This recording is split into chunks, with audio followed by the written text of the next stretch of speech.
Halo, kembali lagi bersama saya Derien, dan kali ini kita akan membahas pahlawan kemerdekaan yang kurang dikenal.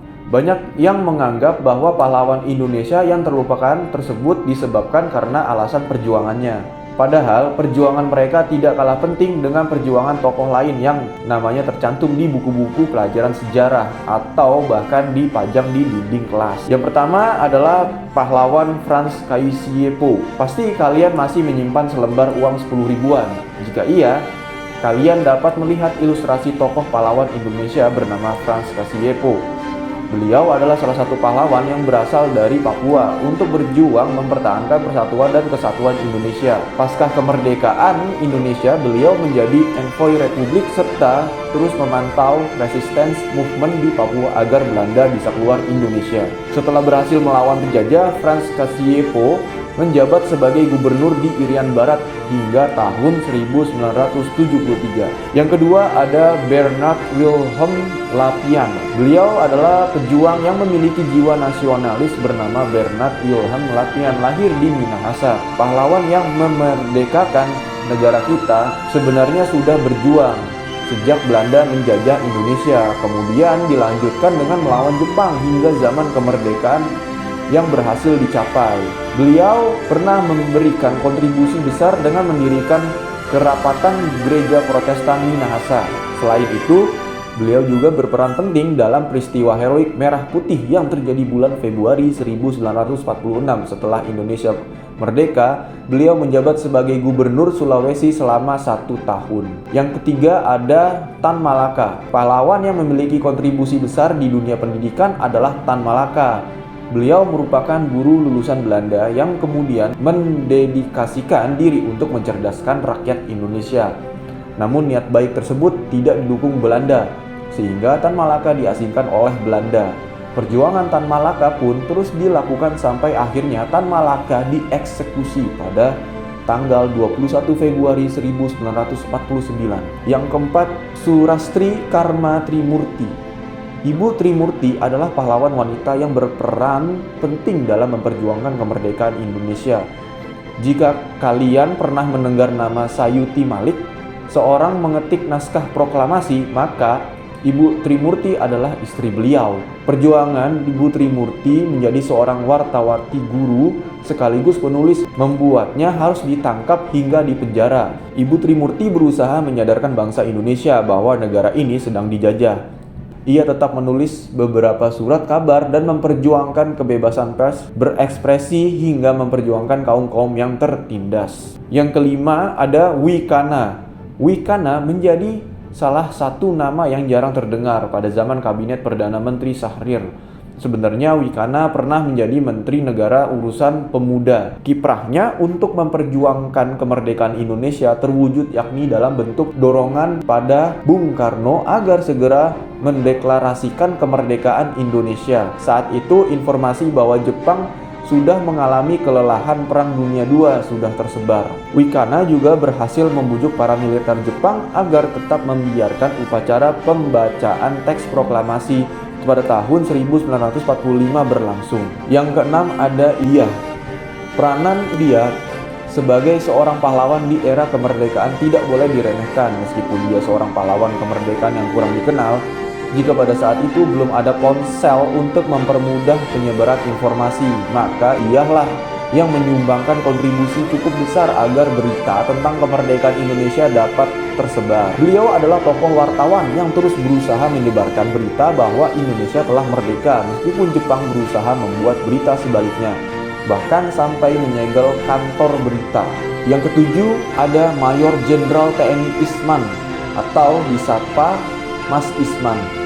Pejuang kemerdekaan Indonesia yang lahir di Bondowoso tahun 1942 merupakan salah satu pejuang yang kiprahnya tidak bisa dianggap remeh. Mas Isman mempelopori berdirinya Tentara Republik Indonesia Pelajar atau disingkat TRIP, bahkan terlibat dalam pertempuran yang terjadi di Malang. Kutipan Mas Isman yang cukup terkenal hingga saat ini adalah, "Karena pengorbanan rakyat demikian besarnya terhadap perjuangan bangsa, hendaknya selalu dipupuk rendah hati, luwes dalam penampilan, namun tetap tegas dalam berperang pada prinsip-prinsip perjuangan. Jangan sekali-sekali menyakiti hati rakyat, jangan angkuh dan suka menakut-nakuti rakyat. Itulah kutipan dari Mas Isman.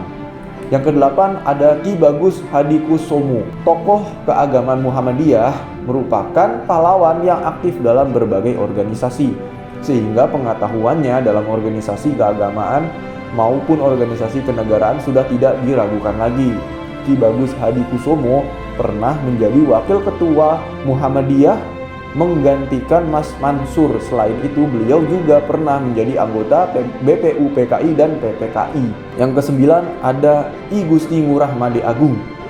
Predikat Raja Badung II sudah disandang oleh I Gusti Ngurah Made Agung. Sesuai dengan namanya, beliau adalah raja yang berasal dari Badung, daerah Bali. Dari Badung di Bali. Meskipun I Gusti Ngurah Made Agung gugur ketika Perang Puputan, namun beliau telah berhasil membangkitkan semangat perjuangan masyarakat Bali dalam melawan Belanda. Yang ke-10 ada Mayor Jenderal Muhammad Mangunkusumo, pahlawan yang pernah menjabat sebagai pimpinan Tentara Keamanan Rakyat atau disingkat TKR. Ini memiliki kisah perjalanan berliku. Beliau pernah ditangkap dan ditahan pasukan Inggris ketika berusaha menemui seorang komandan pasukan Inggris ketika peristiwa 10 November. Maijen Muhammad Mangunkusumo juga pernah bekerja sebagai seorang pamong praja serta bendahara Badan Keamanan Rakyat atau BKR, sehingga kontribusinya pada NKRI pun cukup besar. Yang ke-11 ada Komisaris Jenderal Dr. Haji Muhammad Yasin. Tokoh pahlawan kemerdekaan yang berasal dari kalangan kepolisian adalah Komisaris Jenderal Dr. Muhammad Yasin. Beliau dikenal sebagai Bapak Brimob Polri setelah berhasil mendirikan satuan elit Brimob. Perjuangannya untuk mempertahankan Indonesia dari penjajah adalah dengan ikut berperang dalam agresi militer Belanda. Dalam agresi militer Belanda 1, agresi militer Belanda 2, hingga pertempuran 10 November. Tidak tanggung-tanggung beliau pun meminta seluruh anggota kepolisian untuk bisa berjuang di medan pertempuran. Yang ke-12 ada Kiai Haji Abdul Wahab Hasbullah. Kiai Haji Abdul Wahab Hasbullah adalah salah satu pahlawan yang memiliki latar belakang organisasi Nahdlatul Ulama. Cara memperjuangkan Indonesia yang dilakukan beliau adalah dengan mendirikan surat kabar Suara Nahdlatul Ulama serta berita Nahdlatul Ulama yang juga digunakan untuk berdakwah secara modern. Peranan Kiai Haji Abdul Wahab Hasbullah dalam melawan penjajah Jepang adalah dengan menjadi seorang panglima laskar mujahid atau Hizbullah. Yang ke-13 ada Sukarni Kartodiwirjo. Pahlawan kemerdekaan yang kurang dikenal ini berasal dari Blitar dan memiliki peran penting dalam mendirikan organisasi Persatuan Pemuda Kita adalah Sukarni Kartodiwirjo. Selain itu, beliau juga pernah menjadi seorang ketua pengurus besar Indonesia Muda. Apabila mendengar peristiwa Rengas Dengklok, maka Sukarni juga memiliki peran penting dalam peristiwa tersebut. Bahkan pasca pembacaan naskah proklamasi, Sukarni diminta menyebarkan berita bahwa Indonesia telah merdeka. Akhirnya, beliau pun didaulat sebagai duta besar Indonesia di Peking. Yang ke-14 ada Letnan Jenderal TNI Yamin Ginting, seorang tokoh pejuang kemerdekaan yang berasal dari Karo, Sumatera Utara dan memiliki kontribusi besar dalam bidang militer adalah Letnan Jenderal TNI Yamin Ginting. Beliau pernah bergabung dalam pasukan pembela tanah air yang disingkat adalah PETA sebagai ajang untuk mendapatkan pengetahuan dasar militer. Setelah itu beliau pun menyebarkan semangat perjuangan pada para pemuda untuk tetap bertahan dalam melawan Jepang. Kontribusi pasca kemerdekaan yang dilakukan Bapak Yamin Ginting adalah menjadi seorang sekretaris presiden sekaligus wakil sekretaris rakyat Indonesia. Beliau juga didaulat sebagai seorang duta besar RI di Kanada. Yang ke-15 ada Ki Haji Raden Asy'ad Syamsul Arifin.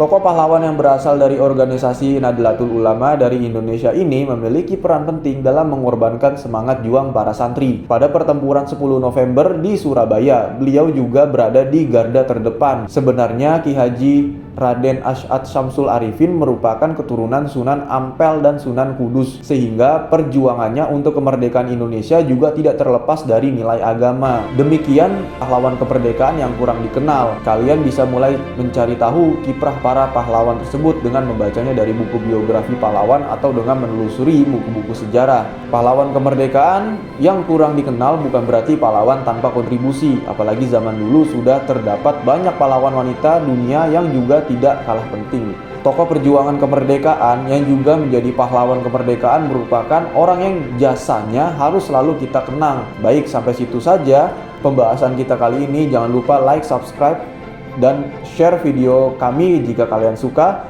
Dan jangan lupa menyalakan lonceng notifikasinya untuk mendapatkan informasi video kami selanjutnya. Saya Darien, pamit undur diri dan terima kasih.